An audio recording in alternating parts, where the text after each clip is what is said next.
अनुराधा के सच्चे दोस्त। एक बार की बात है, अनुराधा नाम की एक लड़की अपने पिता के साथ रहती थी। उसकी माँ बचपन में ही गुजर गई थी। वह अपने घर का काम करती, फिर कॉलेज जाती थी।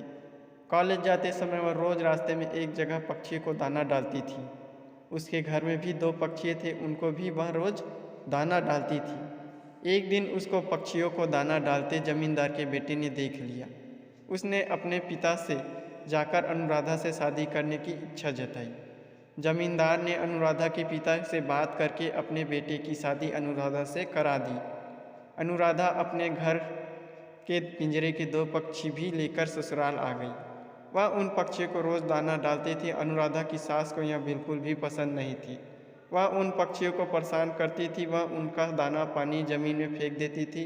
एक दिन अनुराधा की सास ने पक्षियों का पिंजरा ही जमीन पर फेंक दिया। उसे यह करते हुए अनुराधा ने देख लिया। अनुराधा ने मना किया तो उसकी सास ने अनुराधा को ही डांट दिया। इन सब बातों से अनुराधा परेशान रहने लगी। एक दिन अनुराधा के पति ने परेशानी का कारण पूछा तो उसने सारी बात बता दी। उसके पति ने अनुराधा को पक्षियों की भलाई के लिए उनको पार्क में छोड़ने की सलाह दी।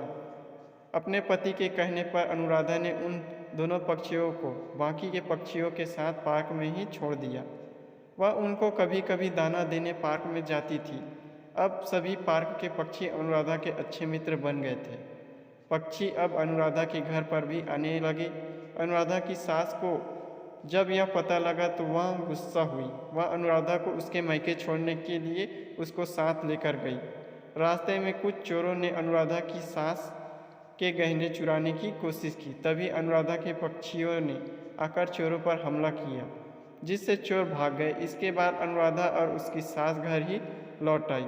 अब अनुराधा की सास की सोच पक्षियों के प्रति बदल चुकी थी। उसने अनुराधा से कहा कि अब हम दोनों चिड़िया को दाना देने चले करेंगे, और पहले के दो पक्षियों को घर वापस लेकर आए। और यह बात सुनकर अनुराधा बहुत खुश हुई।